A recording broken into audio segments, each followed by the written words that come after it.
Bonjour à tous. Il n'y aura pas de feu d'artifice dans le Jura pour le 14 juillet. Le préfet a pris un arrêté d'interdiction temporaire. Les tirs de feux d'artifice, les spectacles pyrotechniques, l'allumage de tous les feux festifs sont interdits jusqu'au dimanche 19 juillet inclus.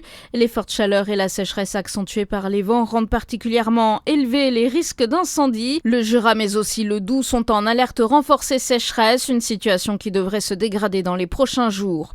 La ville de Beaune ouvre un espace climatisé à la Lanterne Magique. Le site ouvre gratuitement aujourd'hui jusqu'au 15 juillet de 13h à 19h. Les visiteurs pourront y trouver de l'eau fraîche, mais également des livres, des jeux et un espace de détente pour passer quelques heures à l'abri de la chaleur.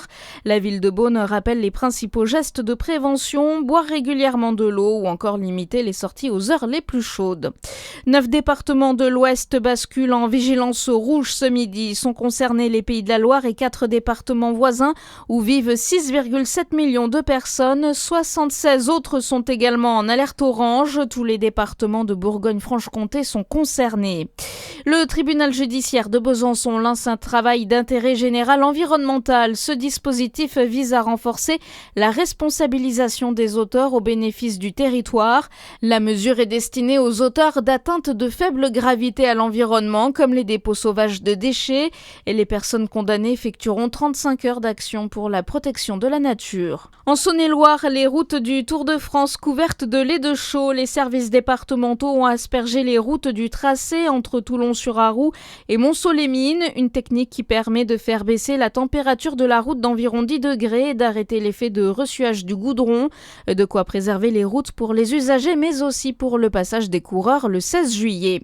Et puis l'équipe de France poursuit sa route en Coupe du Monde. Les Bleus se sont imposés 2-0 face au Maroc en quart de finale grâce à des buts d'Ousmane Dembélé et Kylian Mbappé. Un succès logique pour une rencontre maîtrisée avec beaucoup de sérieux par les Bleus. L'objectif est atteint pour le sélectionneur Didier Deschamps. Ça semble logique et naturel, mais il faut y arriver. Ouais, évidemment, j'ai des super joueurs, autrement on n'arrive pas là, mais c'est bien, c'était compliqué parce que aujourd'hui, en ratant le penalty, les occasions qu'on met pas, mais bon, quand c'est Kylian, pas de souci, il doute jamais, même s'il a eu une occasion avant de marquer aussi. Donc c'est super, on est là où on voulait être, donc on va bien récupérer et puis on va voir notre adversaire demain. Mais oui, on est là pour ça et les joueurs ont ce devoir-là, de tout faire. Après on réussit pas toujours, mais de tout faire pour aller le plus haut possible. Donc on se retrouve encore dans le dernier carré, ça veut dire qu'on est là. L'équipe de France connaîtra son adversaire pour la demi-finale de mardi ce soir. Les Bleus retrouveront l'Espagne ou la Belgique. Les deux équipes s'affrontent à 21h. À suivre votre météo sur Fréquence Plus.